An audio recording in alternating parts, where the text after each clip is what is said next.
So welcome back po ulit sa aking YouTube channel. So for today's video guys is gagawin po natin ng video review yung bagong nilabas po ngayon ni Bybit na yung Bybit Alpha po. So basically guys, si Bybit Alpha is a new name for Bybit on-chain style trading platform po. So instead na gumawa ng new account which is kada transaction natin is meron pong laging fee. So dito guys kay Bybit Alpha, so nagpro-provide po sila guys sa mga users po nila ng opportunity to trade within the Bybit exchange without creating new wallet po. Kasi alam naman natin guys, so once na mag-trade po tayo ng mga meme coins, so syempre kailangan natin guys ng mga separate wallet like Phantom.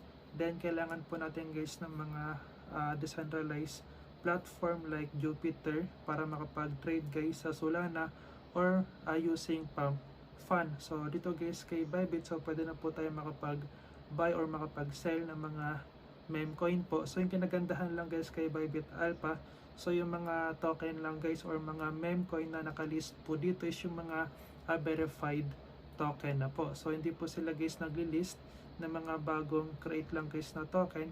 So isa din guys sa kinagandahan dito kasi maliit guys yung chance na marag tayo kasi verified na po yung mga nakalist. So as you can see, ayan, trade with your UTA balance or unified trading balance po. No back and forth and no gas token needed. So ibig sabihin yan guys, once na mag-buy po tayo ng token po dito or mag-sell, so hindi na po guys kinakailangan ng confirmation or ng transaction fee. So bali ito po yan guys yung unified trading account. Then dito guys may nakalagay po dito how it's work. Ayan, so new coin sniper. So then as you can see, ayan, hot token screener by verified trending on-chain tokens with zero latency. Then as of now guys, ito po yung mga bagong coin na nakalist po dito. Then verified po yan guys lahat. Ayan, as you can see, mga verified po sila.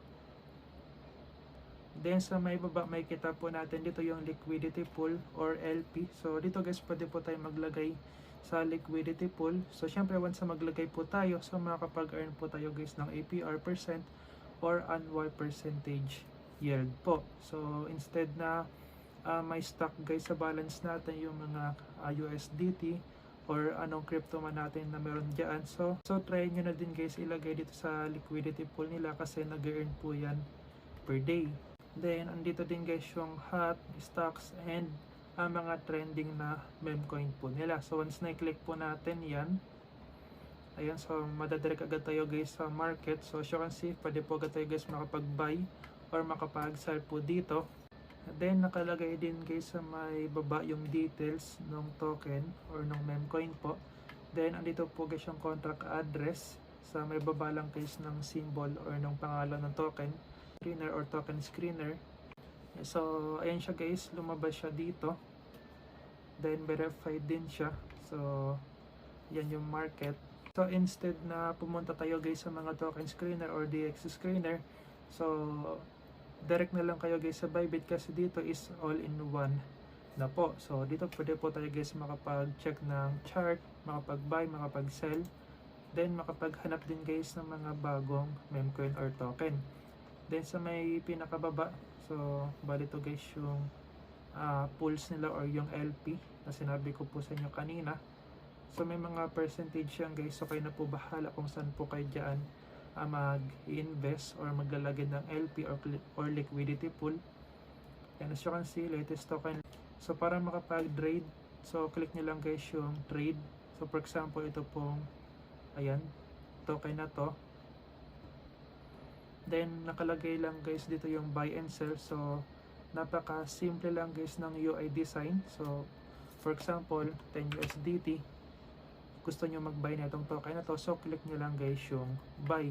So the same po guys sa pagsa-sell. So ilagay nyo lang guys yung amount, then click sell. So hindi na kayo guys kailangan pahirapan. So wala na po siya mga confirmation.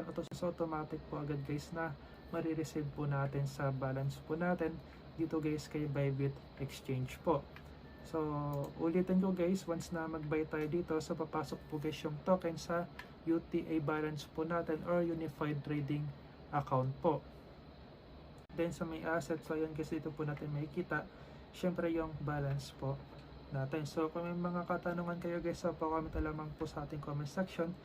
So hanggang dito na lang guys yung video po natin, and disclaimer lang guys, so yung video po natin is hindi po financial advice, so sure po tayo, so do your own research po. So yun lang po, maraming salamat po sa inyo, keep safe mga lods, spread love not hate, peace out.